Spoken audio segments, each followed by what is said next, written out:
Have you ever wondered why angels are so terrifying? Forget the serene, glowing figures with halos you've seen in paintings. Because in ancient texts, angels are something else entirely. They're fire, wings, and countless eyes. They are the instruments of divine will, capable of bringing life, hope, or absolute destruction.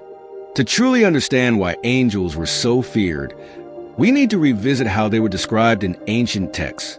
Forget the soft, glowing figures you see on Christmas cards. These beings were awe-inspiring and utterly alien. They weren't just messengers of light, but entities that could strike terror into the hearts of anyone who encountered them. Ladies and gentlemen, today we'll explore one chilling question. Why are angels so terrifying? All right, let's begin. When you hear the word angel, you might imagine a comforting figure, softly glowing with feathered wings. But that image couldn't be further from the truth. Angels, as described in ancient texts, are beings of immense power and fear. They are not simply messengers or guardians. They are divine enforcers, warriors, and agents of cosmic order. Their appearances alone are enough to terrify. Take the seraphim, also called the burning ones, described in the Bible. They have 6 wings, 2 to cover their faces, 2 to cover their feet, and 2 for flying. They cry, "Holy, holy, holy," with such force that it shakes the heavens themselves. Their fiery presence reflects the purifying power of God, a power so intense even they must shield themselves. Then there are the cherubim, often portrayed as chubby, innocent baby angels in modern media. But in reality, they are anything but that.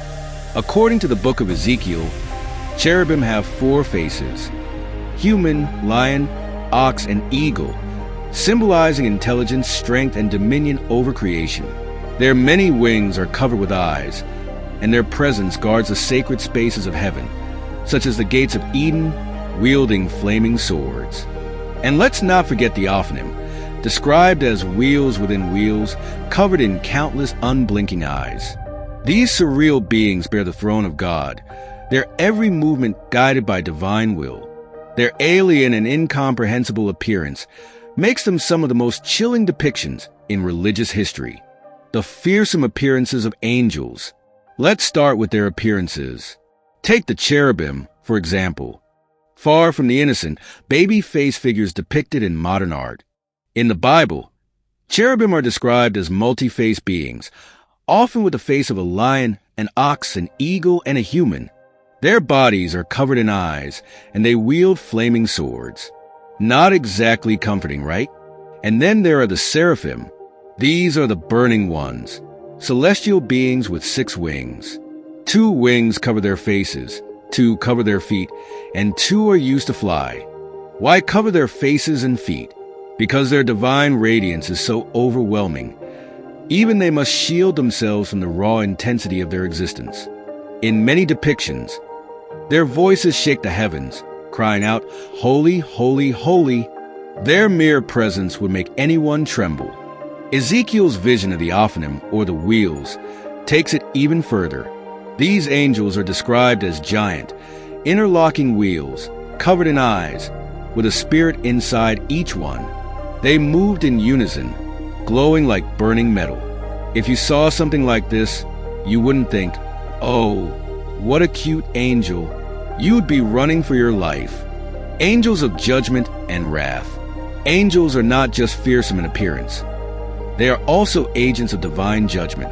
Take the story of the destroyer angel in the book of Exodus. During the first Passover, this angel swept through Egypt, striking down the firstborn of every household that lacked lamb's blood on the doorposts. It was a deliberate, precise act of judgment. No chaos, no collateral damage, just swift and devastating power. Or the story of the Assyrian army, where a single angel wiped out 185,000 soldiers in one night. No storms, no visible destruction, just silence and an empty battlefield by sunrise. The sheer scale of power in these accounts is almost incomprehensible. Angels of death.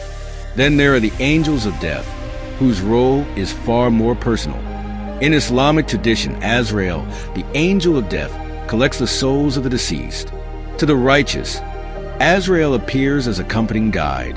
To the wicked, however, he is a terrifying figure, a harbinger of finality. There's no escaping him. When he appears, your time has come. In Jewish tradition, the angel Samael is even more chilling.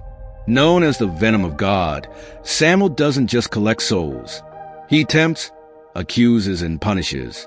He represents both justice and destruction, acting as a reminder that every action has consequences. Angels of the apocalypse, perhaps the most terrifying angels of all, are those who bring about the end of the world. In the book of Revelation, 7 angels sound 7 trumpets, each unleashing a new wave of destruction. From hail and fire mixed with blood to the release of monstrous locusts that torment humanity, these angels herald the ultimate judgment. By the time the 7 trumpet sounds, the current world order is no more. The trumpets aren't just warnings. They are declarations that the end has come, with divine will reigning supreme. Fallen angels, from light to darkness. But what about angels who fall? Figures like Lucifer, the morning star, remind us that even the most exalted can fall into darkness. Once a being of beauty and light, his pride led to rebellion, and his punishment was eternal exile.